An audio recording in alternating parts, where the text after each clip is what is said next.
Los Angeles. My wife Lisa is from the Chicago area and has family in Plainfield and Oswego. That's why we live in Oswego now. Quite a change from going from South Central Los Angeles, where the sun always shines, to Oswego. And we greatly prefer Oswego because we actually get to know our neighbors and we have a community. And in California, people don't get to know people around them. At least that was our experience. So we moved out here. I went through some real painful struggles in my life with depression and PTSD because of a lot of the things that I saw as a kid in Los Angeles. And I had moved out here. I was working for a company called Ink180. It was a Fortune 100 company. And I was making $100,000 a year. And I was very all about consumption, the next thing, like the next new car I was going to get, the next trip I was going to take my family on. And I was not a bad person. I just didn't think of anyone else. It was just me and my family, and that was it. And I got laid off. And I got laid off and could not find another job. I had a GED. I had dropped out of school to help support my mom and my sister when my dad left us and left the country, moved to England when I was 14. So I had received my GED diploma, but that was it. I didn't have college education or anything. And I had gotten to where I was with that company over 20 years by working hard and learning as much as I could. And went into a really deep depression, was really lost. And my wife came to me one night and she looked at me and she said, "Chris, I think that we should go and talk to somebody. I think that we should go together and kind of get some help for our marriage." And our marriage was basically okay, but I was just very depressed, like critically depressed. So I said, "That's fine, let's find a counselor." So we asked a bunch of friends and we said, "Where did you guys go when you were having problems?" And they all kept saying the same name in the same place. It's here in Naperville. It's called the Samaritan Interfaith Counseling Center. And this woman's name is Joan Guest. And we kind of laughed every time it came up because we both believed in God, but we didn't have faith in our lives. And finally, after like the seventh person recommended her, we looked at well, you should try it and check it out. So we made an appointment and we went in. It was a Saturday morning, 8 years ago. Walked in like this with my tattoos everywhere. I didn't have my leg tattoos, but I had all these. And I was like, I don't care what she thinks about me. And I was very arrogant. And we walked in and we met Joan, who was, at that time, she was in her mid-60s, just an amazingly kind-hearted woman who I felt like I was sitting there talking to one of my aunts. She's very calming, very warm, and wanted to get to know us and hear about our lives. And kind of laid everything out on the table, Lisa and I did, and said, this is what's going on. We both knew that we wanted to get help for our marriage and our relationship and our family. We had no intentions on ending any of that at all. We just wanted to be better together, and mostly it was me that needed to be better. So we finished that first session. We both really liked her. We made an appointment for the following Saturday to really start working on things. And she looked at us and she said, "Chris, wait, hang on, before you guys go, I like to offer to pray for my clients before we wrap up." And I was like, oh, geez, like, all right.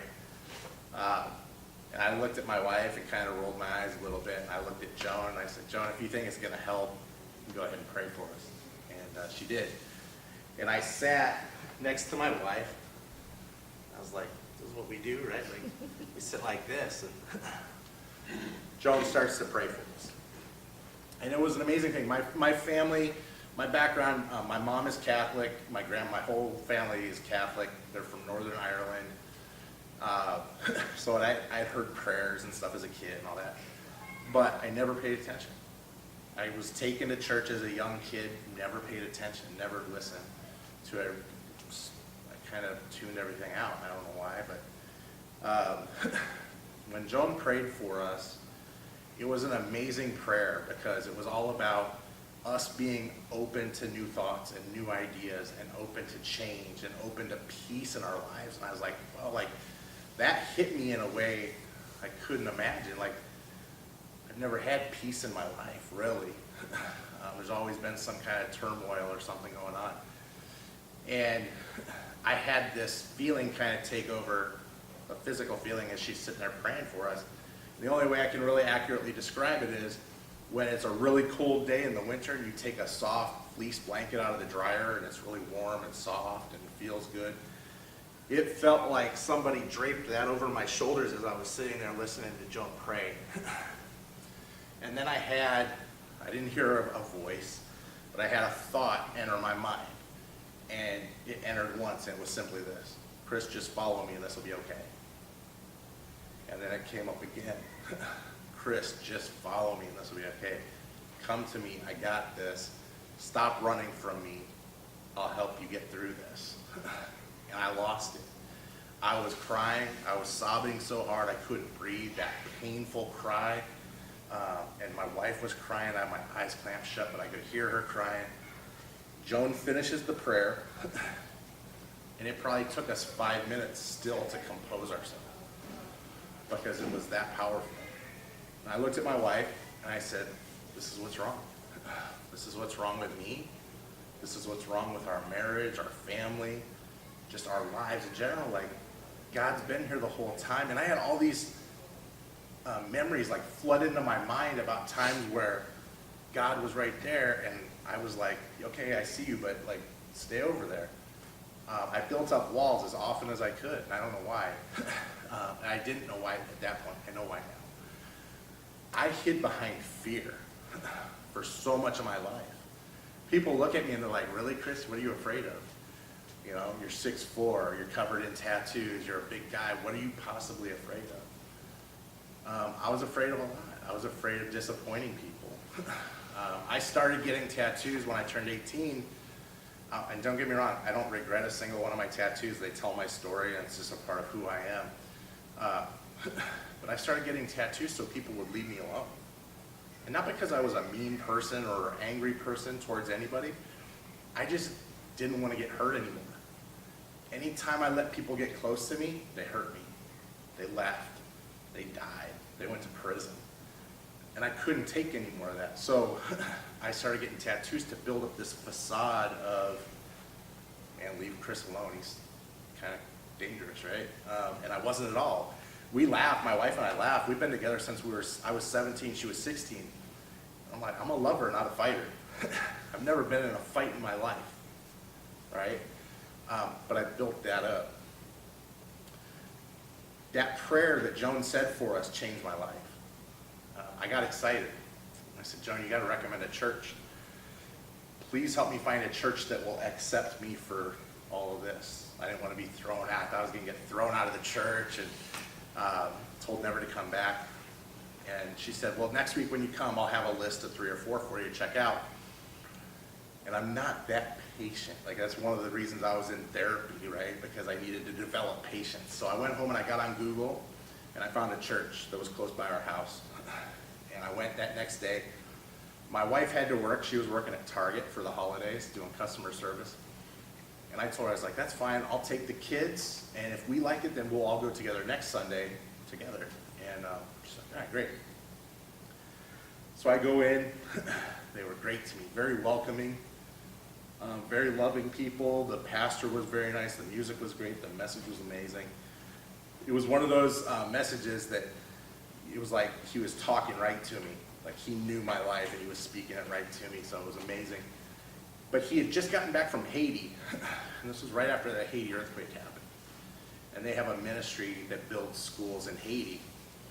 And he was showing us pictures and video during the message, and he was talking about a trip to go in June to help put the roof on and finish off the school. And he said he was looking for people to go with. And it was my first time in church on my own accord. I went up to the pastor afterwards, and I said, Pastor, what does it take to go on this trip in June? I want to go. And he's like, are you sure this is your first time in church? Like, you sure you don't want to, like, try things out? And I said, no, I'm telling you right now, I want to go. He said, what does it take? He said, well, it's a $400 deposit, and then we can help you do fundraising and things for the rest of the money. It's about $2,000. I said, okay. I ran out to the car and got my checkbook. I wrote him a check for $400. That morning, before I left for church and before Lisa left to go to work, we sat down and did our budget for the week. And we had $419 for the week. And I knew that when I wrote that $400 deposit check. I went home. Kids loved church. I loved the church. I was making dinner for our family when my wife got home from work. And I was kind of just like I felt like I was kind of floating on air. It was just this amazing energy that I had and excitement for life that I hadn't experienced in a long, long, long time. And Lisa got home. I'm making dinner, and she comes in. She said, "How was church?" I'm like, "Oh my gosh, it was the best. I loved it. The kids loved it. They welcomed us in. They didn't care about my tattoos. They had awesome coffee, and they make their own donuts, and the message was great." And I'm talking 100 miles an hour to my wife. She's like, "That's awesome. I can't wait to go next week." I said, "But that's not even the best part." So I tell her all about Haiti. Because we, like everybody else, we had watched that coverage on the news, and it was horrible and so sad to see that destruction in Haiti, a country that has so little anyway, go through so much death and destruction of that earthquake. And like so many people, we sat there and watched it and said, "Man, I wish there was something we could do." I told her, I said, "There's something I'm going to do. I'm going to go there in June." And she looked at me like, "Really? Like, you were making fun of your friends that go to church a couple weeks ago because they were going to miss the start of the Bears game." And I was like, "Yeah, but this is different. Like, I don't care about all that old stuff anymore. Like, this is what I want to do." She's like, "Okay." So I told her, she's like, "Well, how much is the trip? Like, what do we have to do?" I said, "Well, it's about $2,000. It's a $400 deposit, and then they help you fundraise." And she's like, "Okay, that sounds good." I said, I wrote them a $400 check, knowing full well that we sat down that morning and did our budget. We would then have $19 for about 8 days. And she looked at me and she said, "All right, cool." Didn't freak out on me, didn't yell at me for making that decision, because she knew it was something I needed to do. And I went, did that trip in Haiti, the first one. I've been there 3 times now. Fell in love with it, fell in love with the people. I've never seen people ever in my life that have so little as far as worldly possessions, but they love God more than the people of Haiti so far, for what I've seen so far. It was just an amazing thing. It really energized my spirit. I came back and I was doing some things with the youth group. I was doing some homeless outreach and, feed my starving children and all these things, because that was really before I realized or understood that grace is given to us freely by God. We don't have to earn our way back into heaven. And I didn't care. Like, I still wanted to help people. I wanted to serve. I wanted to make things better, because I saw so many needs in our community that just weren't being met. And through that, working with the youth group, I was working with these high school boys, and I was like, we have to use our gifts from God to make a difference in this community. That's why we're given those gifts, not just for our own mere enjoyment, but to make an impact on our world around us. And so I'm telling these kids, I'm like, you need to pray and ask God what your purpose is. And I've never been the kind of person to just say, "Hey, this is what you need to do," without doing it myself. So I started praying. I was like, "God, I spent 38 years of my life running away from you. I was arrogant. I lost a lot of friends that meant a lot to me. And in a lot of those cases where my friends were killed, I was in close proximity and very well could have been a victim as well." I was like, "God, why am I here? What do you want me to do?" I told him, I said, "I don't know how much time I have left. None of us know that." I said, "But for whatever time I have left here, I want to serve you in whatever way you choose. Just tell me what it is." And over time and continuous prayer, the answer that I received was, "Go do what you love to do more than anything else, and do it for free." Thought about that, and I was like, well, I love tattooing more than anything else, but there's a lot of Christians that are very against tattoos, and I respect that opinion. It doesn't bother me. So there's a lot of Christians that are against tattoos, so surely that couldn't be doing God's work. So I kept praying about it. And over time, I felt like I was being told by God, like, "Hey, Chris, you asked me what I wanted you to do. I told you what I want you to do. Now stop questioning it and just go do it and see what happens." And when I got that, I saw all these little memories in my mind, things like Dante's funeral, other funerals, friends going to prison, my dad leaving, just all these horrible, horrible things in the earlier parts of my life. But I remembered more than anything that day that we sat in Dante's mom's backyard and talked about his new life. And talking about erasing that past and moving on. And then the verse 2 Corinthians 5:17 popped up in my mind. I didn't know what it was, so I went and looked it up. It says, therefore, anyone who is in Christ is a new creation. The old is dead and the new has come. And I read it like a dozen times over and over and over. I was like breaking it down, really thinking about it. I was like, man, I'm supposed to start removing gang tattoos for people that are trying to change their lives and go in a different direction. I went to Lisa. I told her this. I said, this is what I feel God wants me to do for the rest of my life, or at least until he tells me to do something else. And she said, okay, that sounds great. Like, I just have 2 questions for you. Like, okay, where are you going to do this, and how are we going to pay for it? Like, those are 2 really good questions. I don't know. So what I did was I set up a tattoo studio in my house, which you're really not supposed to do. But I did it, because it was my only option at the time. And I was so eager to start doing this and start serving it, and start making some kind of an impact on people that were trying to change their lives, that I did it. And I told my wife, I said, we're probably only going to do like 2 or 3 of these things a month, so cost, not a big deal, not a lot of cost, you know, we'll make it work. So, all right, so I started doing it. And people were calling. I was talking to probation and police officers and judges to try and get people like, hey, if you have people that are trying to change their lives and they have tattoos, I can help them out for free.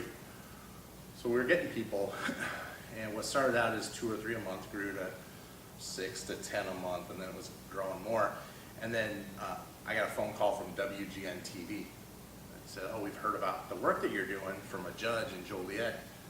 We would love to come and film a story, film you doing a tattoo removal, and hear a little bit about your story and show it on the news. It's like, okay. Well, what happened next is just crazy, because it blew up. You know, you get media coverage like WGN. WGN, I don't know if it's still, I'm pretty sure it still is, but then it was nationwide. So I'm getting phone calls from all over the country. And it expanded very rapidly. Fast forward about a year into it, we were blessed to get our shop in Oswego. We have a full-time facility, ministry facility in Oswego, where we do free tattoo removals and cover-ups. We also have a 40-foot RV that we take up into the inner city and do removals for folks up there that can't get to Oswego easily. That's how I met Pastor Samuel. I was up there 2 Mondays ago. Since 2011, when the ministry started work, we've helped over 4,500 people free of charge. And what started solely as a gang ministry and an outreach to gangs and kids that are at risk of gang activity, it's grown also to help all kinds of different people.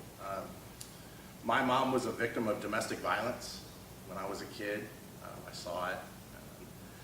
A lot of times working with people like Mutual Ground and the attorneys that we work with around the city and the area, we talk to victims of domestic violence that might have a tattoo of maybe their ex's name, or just a tattoo that they got with that person that reminds them of that time. So we also offer our free services to them as well. People that dealt with self-harm or cutting, they're often left with just horrific scars up and down their arms and legs. And we work with counselors who help people that have been through that, to cover up those scars with something beautiful, something to remind them that their life is beautiful and it's meaningful and worthwhile. We do that. But one of the things that I was introduced to about 5 years ago that really changed my world was the world of human trafficking. And I had given an update at church about the ministry and how it was going. And a good friend of mine, his name is Agent Brian Smith, he's with the Department of Homeland Security. He came up to me after service and he said, Chris, I love what you're doing. I love that it's really catching on and people are reaching out to you.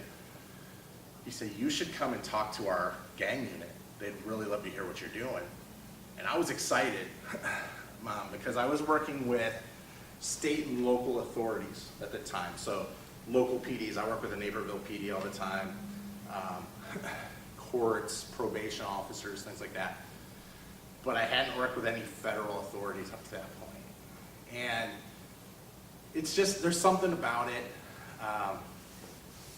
When you're a guy that looks like me and you've got the background that I had and you're working with federal law enforcement, it's a pretty awesome thing to be able to have that opportunity.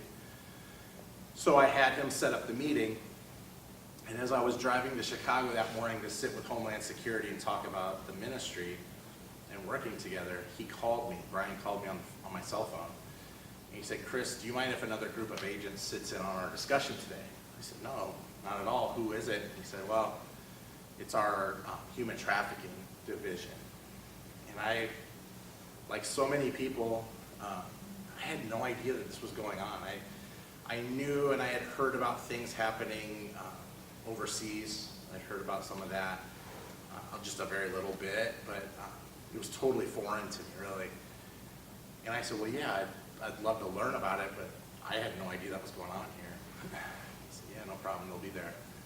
So anyway, we did the gang presentation. We decided to partner in like 15 minutes. It was the easiest, fastest presentation I think I've done since we started the ministry. And I looked at this commander and I said, "Commander, can you please educate me about this human trafficking? Because I have no idea what you're talking about." And they did. They sat with me for just about 2 hours, talked to me about cases that they had worked, different statistics. I don't usually get too wrapped up in statistics because I look at it like Jesus would, where if it's one, it's too many. But they told me things like there's an average age of 12 to 14 years old when people get caught up in human trafficking. There's an estimated 250,000 to 300,000 people being trafficked just in America every year.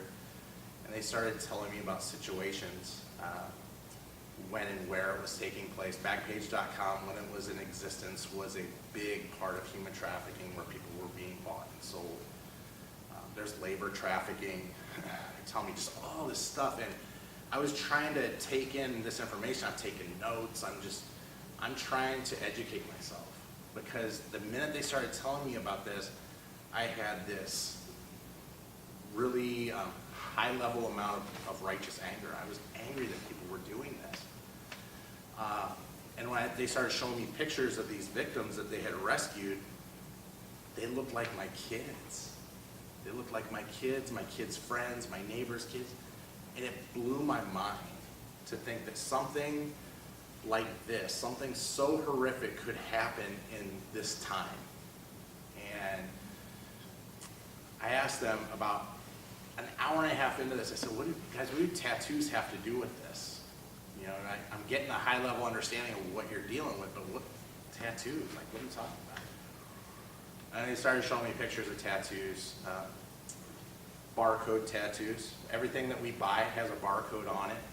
So it's a visual symbol of your product. I can buy and sell and trade you whatever I want. You're not a human being, you're a product. We saw traffickers putting their name on people, just like cattle ranchers will brand their cattle so people know who owns that cow. It's basically the same idea, and it absolutely broke my heart. I started crying because it broke my heart for a few different reasons.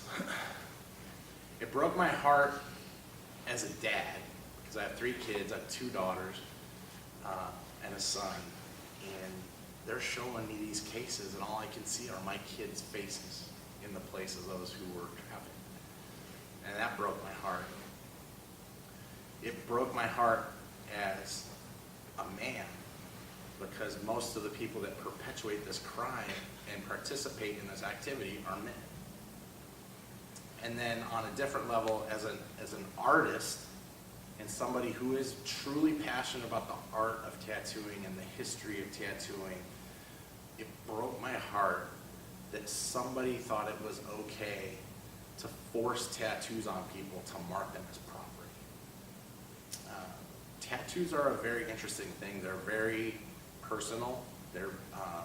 They tell stories. I have 84 tattoos, and every single one of them tells a little bit about my story, my past, my present, and what I hope to achieve in the future. And to have somebody force a tattoo on someone is absolutely horrific and wrong, especially to mark them as a piece of product. So at the end of this 2.5 hour meeting, this commander looked at me and he said, Chris, he said, I just have to ask you if you'd be willing to open up your ministry to help the survivors of human trafficking. And I kind of took a deep breath and I said, Commander, you could have asked me that 2 hours ago. We've been working on it right now. Human trafficking is one of those things where when people hear about it, they feel compelled to do something. And we all have gifts, like I said. It's the same message that I gave to those high school kids in the youth group. People come up to me all the time, like, Chris, thanks for letting me know and educating me about human trafficking, but what can we do? I said, well, that's between you and God. Like, I'm not God, I know that. I love him, but I'm not him, not even close. I said, if you ask him what he wants you to do, he'll tell you. And it's one of the most important things that I share with people whenever I speak at a church or an event or a school.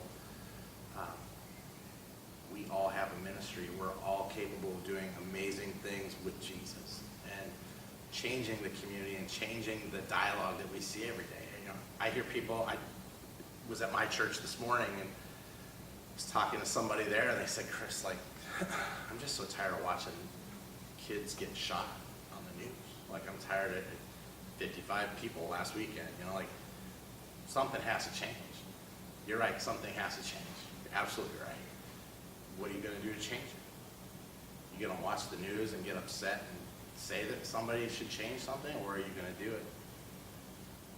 Matthew West is a Christian music artist who has a great song called Do Something that I love. He talks all about that. Like, we can get angry and we can wish that the world would be a different place, and we can all pray for it to be a different place, and we should be doing that too.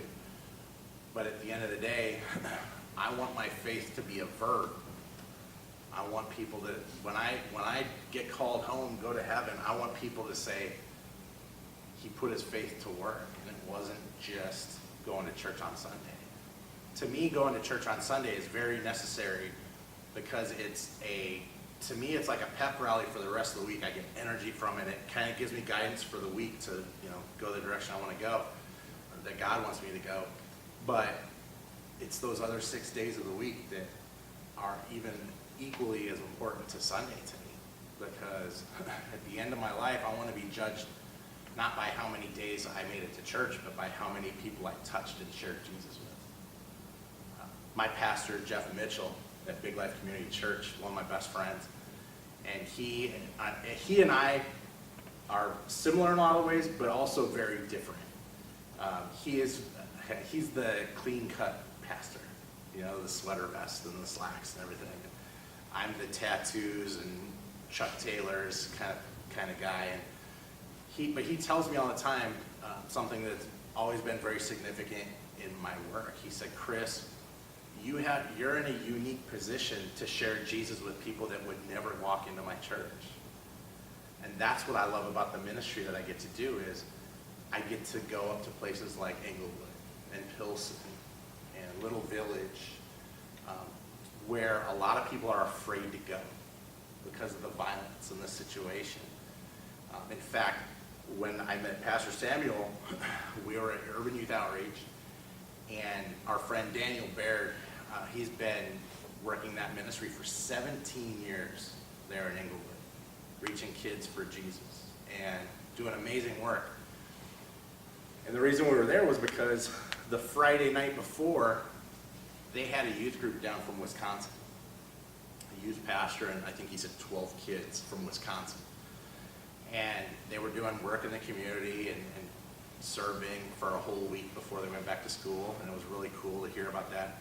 But he said something horrific happened on Friday night. They have two houses that are adjoined by a basketball court in the middle, and then they have a gated fence that goes across to protect the area and keep kids kind of safe and sheltered. And Daniel told us he saw two men about a half block down the street. He'd kind of been keeping an eye on. He's very aware of his surroundings. And you become very aware of your surroundings when you do ministry in a place like Inglewood, to stay safe. And he kind of kept an eye on him, and he walked back into the house to grab something and came back out, and one of those two men had a gun to the head of the youth pastor from Wisconsin. And he said that had never happened in 17 years. They'd never had a threat like that. These two guys took the wallet. They asked Daniel for his wallet. He refused to give it to him, and was obviously protected by God because nothing happened physically. But those kids, those 12 kids, will never get that out of their mind, what they were subjected to. That youth pastor will never get that out of his mind. He'll have guilt probably for quite a while for putting potentially 12 kids' lives in danger. So we were there praying for all of them, and even praying for the two men that committed this crime. And it's awesome to see. One of the most rewarding things for me about doing ministry is that God continues to place amazing people in my path to strengthen me and to get me to see things differently. And Pastor Samuel was one of those guys. I had a great conversation with him. He just has this peace, this calm, voice. It was kind of like when I met Joan, the counselor. I felt very at peace with him, and just an amazing young man. But we're not done. Like, Daniel's not done doing ministry there. I'm definitely not done. I'm going up there tomorrow. We work with some great organizations. There's some great things going on in the city and the surrounding areas. The media focuses so much on the negative, the shootings, the deaths, the crime, and it's a big deal. It's a huge problem, and it needs to be taken care of. But it gets taken care of not necessarily by adding more police. It gets taken care of by God putting soldiers out there on the street saying, I'm going to step in the middle of this and try and do something. I'm going to share the love of God with people. And that's really what it's all about. To me, my ministry, it's great. We cover tattoos. That's all great. But that's really such a small part of what we get to do. The best part, the thing I love most about the work that I get to do, is that I have a front row seat to watch Jesus work in the lives of people. When I'm sitting there and I'm removing a tattoo or covering a tattoo for somebody, they tend to pour their lives out and tell us what this is about, what this means to them, what their old life was like. And that's a terrible thing to sit and listen to. I think one of the things that people forget about ministry is that it's very mentally taxing on the person doing that ministry work, because if you don't get someone to talk to, a lot of us, not everybody, but a lot of people will internalize all these horrible stories that they hear, and then it makes it really hard to share Jesus with people. So I have a really good counselor still. But I get a front row seat to watch him work within these people and hear their story, hear what they're praying on, what they want to do. And people always ask me, why is your ministry called Ink180? So, well, the 180, ink is self-explanatory, tattoos, right? But a 180, if you do a 180, it's like a U-turn. So we're helping people go from a negative part of their life to a positive, and to move forward. And it's all about 2 Corinthians 5:17. It's one thing. It would have been one thing for me, for example, to walk into that church, find Jesus, go to church every week, and worship the Lord, right? That's great. Well, think about this. If you have tattoos that define your old life, and that old life was horrifically painful, whether it be gang life, human trafficking, domestic violence, or even the scars of self-harm, that's painful, painful reminders of your past. 2 Corinthians 5:17 tells us the old is dead and the new has come. You're a new creation. All you have to do is believe in him, and you are a new person. It's hard mentally to live that life as a new person, as a new creation, when you're wearing the physical signs of your old life that's dead and gone. So that's what we did. We washed that clean, just like we've all been washed clean by the blood of Jesus, dying on that cross. One of the things that's most difficult for me in ministry is sometimes I'll speak in churches, and talk about the trafficking and the gangs and the domestic violence and the self-harm. And I'll have people come up to me afterwards and they're like, Chris, I love your ministry. I love what you get to do. I get the sex trafficking, horrible thing. That's great work that you do there. The domestic violence, my mom was a domestic violence survivor. They have a story about somebody they know, or even the self-harm. But when it comes to the gangs, sometimes folks will look at them and say, why do you waste your time on them? And it breaks my heart because the people in the gangs or at risk of being in gangs or whatever their past is coming out of the prison system, that's all my old friends.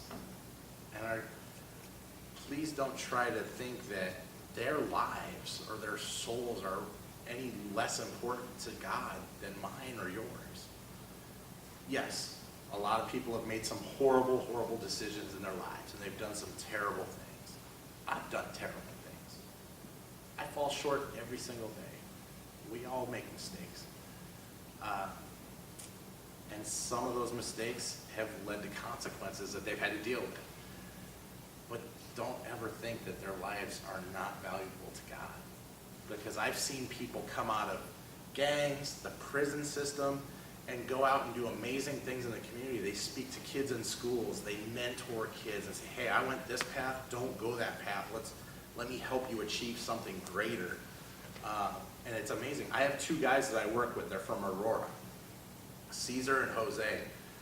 One was a Latin king and one was a gangster disciple when they were kids. They're teenagers in Aurora, on the east side of Aurora. They used to fight all the time. They used to get in fights at school. One shot the other when they were younger. Went to prison for it. Now, they've changed their lives. They both have Jesus in their lives. They go in and speak in schools, and they tell a story about how Caesar shot Jose and how he forgave him, and they've moved forward, and they want to help kids stay out of these gangs and save lives and take bullets out of guns. And I'm like, that's Jesus. People will look at our ministry and they're like, oh my gosh, Chris, 4,500 people, that's so many lives that you've been able to touch. I'm like, the ministry of Ink180 is Jesus. It's not us. We're just the lucky ones that get to do that work. Like, it's been blessed by him, like everything.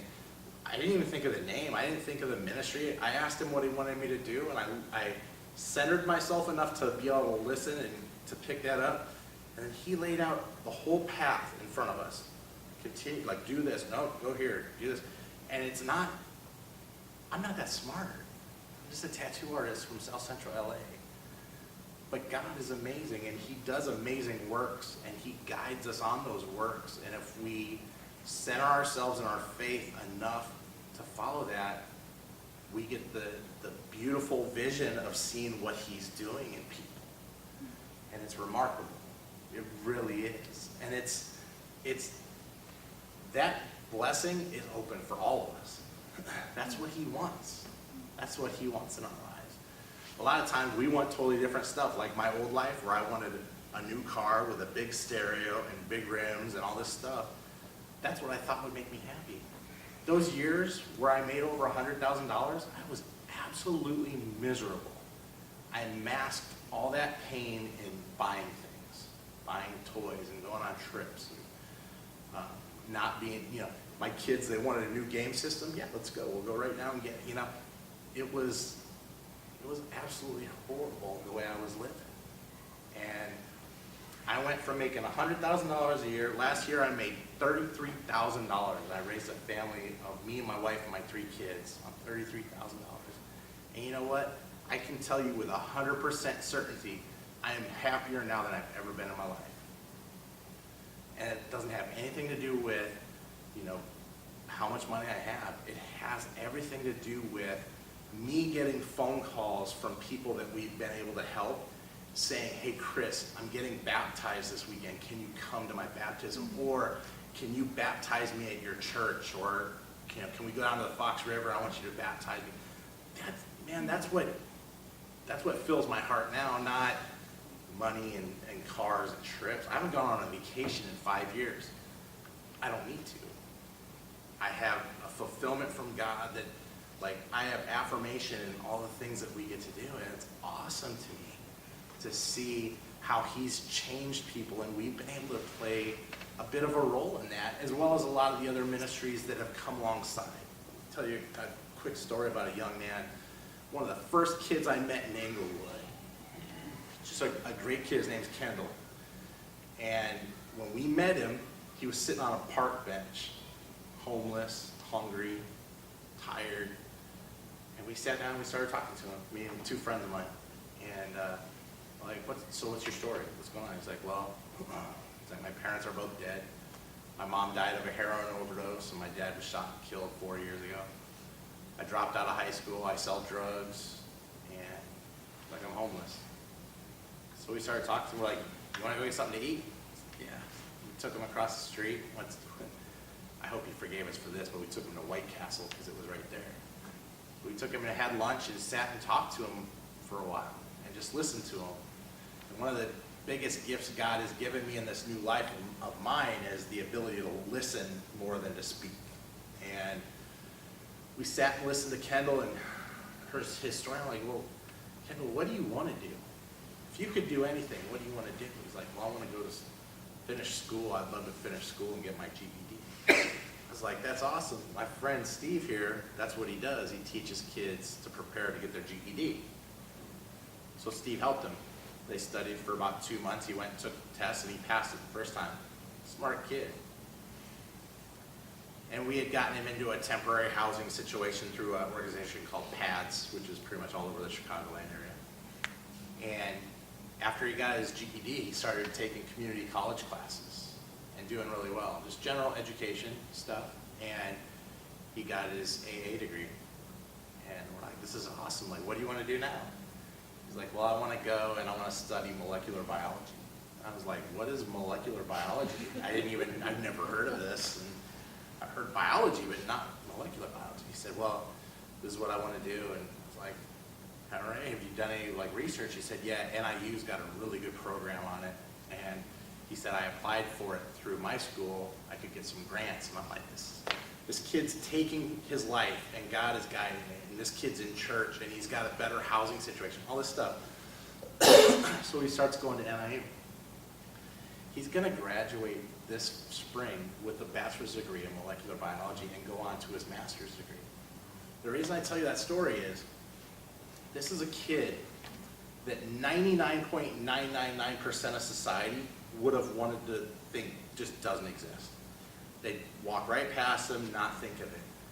God told us to go talk to that kid. He's like, so into him a little bit and hear his story. I don't know what his future is going to be with the molecular biology, but I know one thing. His life is so much different now. He's going to do amazing things in the future. He's a kid. He's a kid that's not any different from any of our kids except for one thing. He lacked opportunity. And he lacked a lot of things. He lacked self-esteem. He lacked a roof over his head. He lacked a family.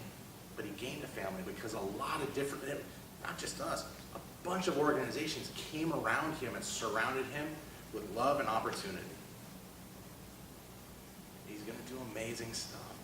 That's what keeps me and my wife going when we don't have enough money to pay the bills for the facility. You know, we are very, it's crazy. This is one of the cool things about ministry. It's never going to be something where you're like, oh, cool, yeah, we'll just pay it. It's strategic. You're figuring out, okay, I have to pay the electric bill this day for the shop and the gas bill and the rent, all this stuff. We've had so many times where, like our rent is due on the 1st, we have a grace period till the 5th, right? Let's say the 5th falls on a Monday. On Friday, I look at the money situation, and we're $694 short of paying the rent. I write that check out on Friday, and I put it in the mail to the landlord. I do regular work on Fridays and Saturdays, regular tattoos for people. And I don't look at the money as it's coming in. I just put it in my pocket or an envelope. And then on Sunday, before I take it and put it in the ATM, I count it up, and it's exactly $694. God's timing is always right, and God's provision is always right. it's been really cool to see that, because as a younger guy, I was always one of those people. I was like, well, if God is so great, then why fill in the blanks? I lost 2 brothers to cancer young. My father-in-law passed away after a massive heart attack, and he was really more of a dad to me than my own father ever was. You know, I was that guy. I was the guy that had friends my whole life who were good Christians who would say, hey, Chris, why don't you come to our church Saturday night? We're having a concert, a barbecue. And it takes a lot for me to pass up a barbecue, but I was like, man, if I come into your church, the roof's probably going to cave in, or it's going to burst into flames, all this stupid stuff, because, again, I hid behind fear in my life. It's incredible to see what God can do. 2 Corinthians 5:17 isn't just a Bible verse to me, it's a way of life, because I saw what it meant to me. I've seen what it's done to me so far. And the cool thing is, my old friends, who I still go and visit, I go back to Los Angeles all the time, I see people, and they're like, man, you're just different, but it's great. Like, you're calm, and you have this peace, kind of like how I see Pastor Sam, you know. So it's an amazing gift to be able to serve God, and it's a gift that's given to all of us. We just have to take that step. And what you'll find is when you put faith into action, it strengthens and deepens your faith in ways that you can't really think of, can't imagine. I sit back often after dinner with my family, and I'm just in awe of what I saw that day, what I saw him do in somebody's life that day. And I love it. So I'm going to keep doing this work as long as I can, as long as my hands work, or until it tells me to do something else. I have another artist who works with me. Her name is Sophie. I'll tell you her story real quick. Sophie was a high school senior at Bonzi Valley High School in Aurora there. And her school called me up when she was a senior. It was like March of her senior year, and they said, Chris, we're doing a career day for our seniors. And we have a young girl here she's 17 years old. She's an amazing award-winning artist, and she wants to be a tattoo artist. And your shop is the only shop we would ever send a kid to. And I was like, well, thanks. That's pretty cool to hear, you know. And they said, you know, would it be okay if Sophie came and spent an afternoon with you, kind of learning about tattooing and kind of watch you work and ask questions? I said, yeah, that's great. I love it. Because to me, especially with the nature of our work that we do, I think it's awesome anytime we can bring more female tattoo artists in. So she came in, spent the day with me. She was very timid, very quiet at first. She was adopted by an American family. She's from South Korea. And we spent the day working together and talking about tattooing and answering questions for her. And at the end of the day, she asked me, she said, do you think you could look at my artwork and tell me what you think? And I said, yeah, of course, I'd love to. And most of the time when people come in and tell me that, they're looking for a job and their artwork's not usually up to par with what it would need to be. Well, she brought me her portfolio and opened it up, and it was the most amazing artwork I've ever seen in my life. Different styles, different mediums, all this stuff. Just an incredible young artist with a true gift. And then she asked me, she said, would it be okay if I came back like on Saturdays and learned more and helped out? You don't have to pay me, I just want to kind of experience it. I said, yeah, bring your parents by so they know, you know, she's 17, like, so we can talk. And she did. And then a few times after she started doing that, she asked if I would teach her how to tattoo, and I did. And she's working with us full time now. She's just an awesome kid. Funny thing is, when she started, she said, I know you're a Christian, and that's great. She said, but I just want to tell you I'm an atheist.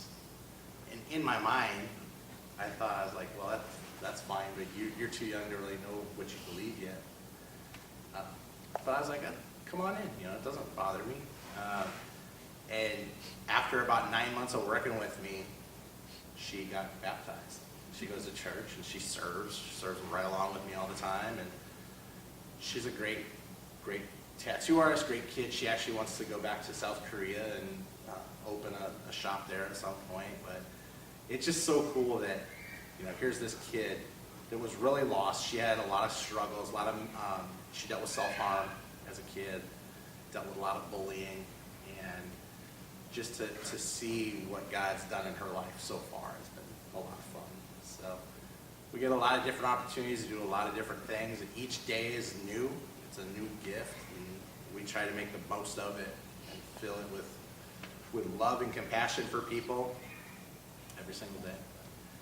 We got just a few minutes left. If you guys have any questions, I'd love to answer them for you.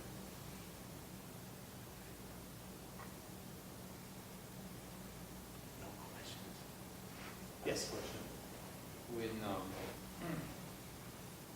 When you fall from God that to serve by removing tattoos, how did God bring together the business aspect? Like how did He do that? When the WGN did the story on us, 2 days later I got a phone call from the health department. And that's a phone call that tattoo artists don't ever want to get. The health department doesn't typically make it very easy for tattoo artists. It's usually a very bad phone call. And they knew I was doing it out of my house. So they called me up and said, Chris, we saw you on the news. We love what you're doing. We would love to meet with you. And so I went and met with them a couple days later. And they actually gave me everything that I would need code-wise to open a tattoo shop. So usually what happens is people just go and they start building out their shop, and then the health department comes in to inspect, and they're like, nope, you need this, this, this, and this, and then it's like this game to delay it as far as possible. They said, no, this is everything you need, and we'll help you. It's like, wow. I left that meeting, I was driving home, I got a phone call from my pastor, and he said, hey, Tom from Oswego Community Bank, who is a member of our church, he wants to meet with you. He was the president of the bank at the time. He said, yeah, I want to help you. You know, I saw the news thing. I've, of course, heard at church what you do, and I want to see if I can help you open a shop. And when I lost my job, my other job, we lost our house to a short sale. We lost a car to repossession. We just scorched earth as far as my finances went. And it really destroyed my credit for a period of time. And I told him all that. I said, I don't want to waste your time. I said, my credit's horrible. And he's like, just come on in, bring your business plan. So I did. I sat with him and told him, I said, I think I need about $12,000 to open this business. Well, he said, no, I think you need 25. I was like, oh, great. You know, I didn't think I was going to get 12,000. How am I going to get 25,000? So he gives me this packet of paperwork, slides it across the desk, and he says, take this home, fill it out, and bring me back a copy of your tax return from last year. I said, okay. I said, but Tom, again, you know, I feel like I'm wasting your time, and I don't want to waste your time or your people's time. And I said, what's the approval process like? You know, like how long does it take? And he's like, Chris, you just passed it. He's like, go fill out the paperwork, bring me that stuff back, and I'll cut you a check for $25,000. And he did.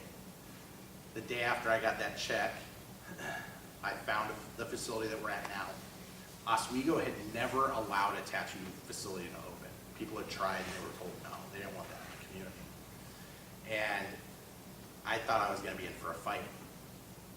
Before I got a zoning exception, I signed a 3-year lease on the facility we're in now. And I said, you know what, there's no way that God's going to make all these things happen and not let us cross the finish line on it. So I signed this lease. 2-3 weeks later, we went before the Oswego Village Zoning Commission, and I had most of my church was there with me. My pastor was there with me. I thought we were going to be in for a fight with the city. And the village president gets up there, and he calls me up to the podium, and he starts reading our application. He gets through it, and he goes, okay, I would like to open it up for a vote. And I'm like, I didn't even get to say anything. Like, I got totally shut out by these people. Now I'm getting upset. So he puts it up for a vote. They vote yes, unanimously, to allow it. And I was blown away. I looked at my pastor, and I'm like, he's like, you know. And I said, yeah. So 2 weeks later, we go before the village board, and they're even tougher and more conservative. And I'm like, oh, man. Again, I bring my whole army of troops with me to do battle.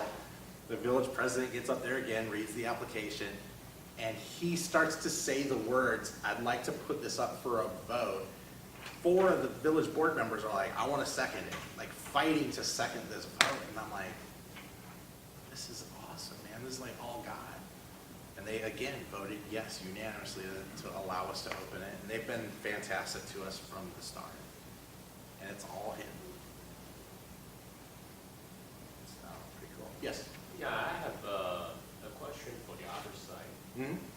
Since you need to deal with those barcode for the or the gangster, Mm-hmm. do you get into trouble? With them? Yeah. Yeah, I've had 10 death threats since 2011. I think that's a dangerous job. Absolutely. Yeah, no question. I've had 10 death threats. The first one I got startled me quite a bit. And I called my friends in law enforcement. I'm like, hey, I just got this threat. And I talked to the person on the phone. It wasn't a recording or a voicemail or anything like that. And the FBI set up to where they listened to my phone. They monitored my calls, right?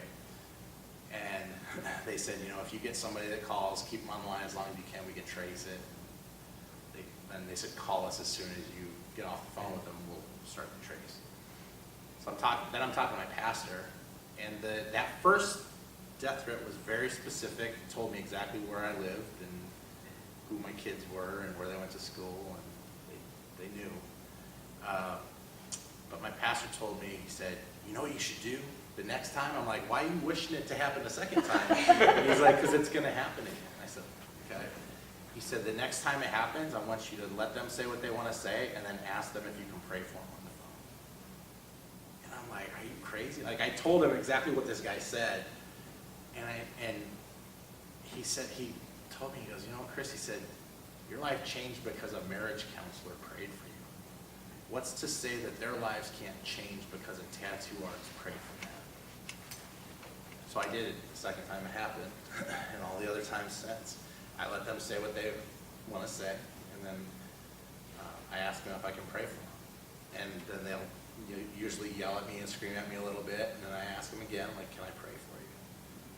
And then they allow me to do it. And here's the coolest thing about that, is that I've done that 9 times now.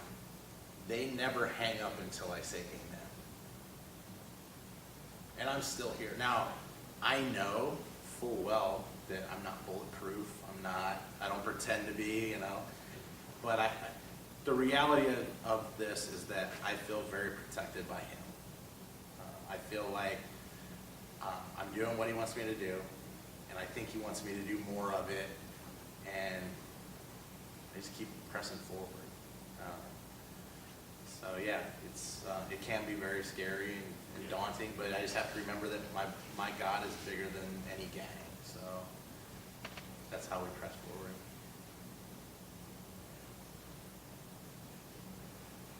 Any other questions? Yes? Has anybody ever come into the tattoo shop not knowing that you're in the ministry? And Yeah. have you been able to talk them out of getting a tattoo that's, Yeah. just totally inappropriate? Yes, absolutely. I have on my website, I have things I absolutely refuse to do. I don't do any tattoo for anybody for any reason that's racist, derogatory towards women. Like, I don't do pinup model tattoos, nothing like that. Drug-related, gang-related, alcohol-related, vulgar, none of that. I don't do anything like that. Refuse to. And then also, along those lines, if my rule is I don't do any tattoo on an area of the body that a swimsuit would cover, right? Because that's not me. I'm married, I got daughters. Like, if you want a tattoo on your arm, your leg, your feet, whatever, that's fine. But that's just something that has been something I've done for quite a while, actually. And I do get people that will come in and, a lot of times it's younger, 18, 19-year-old kids, and like, I want the Monster Energy logo. And I'm like, no, you really don't. Like, to me, like I said, the art of tattooing is something I'm very passionate about. I'm very entrenched in the history of it, what it means, and it shouldn't be some frivolous, on a whim thing. And I've talked a lot of people out of a lot of bad tattoos.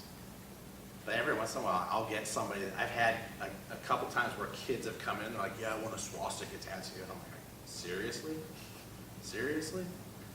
almost like I think they're joking, like they know what we do, they just want to see what my reaction will be. And I'll sit down and talk with them, like, do you know what we do?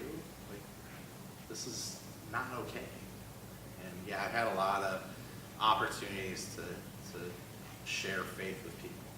And the cool thing is about that, you know, I've also had people tell me that they didn't come to me for a tattoo because they didn't want to get preached at. I'm like, that's heartbreaking. I don't preach to anybody. I've been gifted an ability to share Jesus with people that doesn't feel like they're being preached at.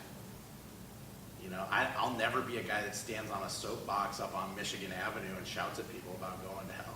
That's not my style. That's not what God wants. Like, I would rather spend an hour with somebody just having a conversation and have them know that I know Jesus based on the way I treated them with respect and love and, you know, just unconditional. It's just, that's how I do things. I don't preach at people, but I do share my faith with people in a non-threatening way, and we've seen some great results from it. Yeah. Anything else? All right, well, thank you guys so much. I appreciate you having me today.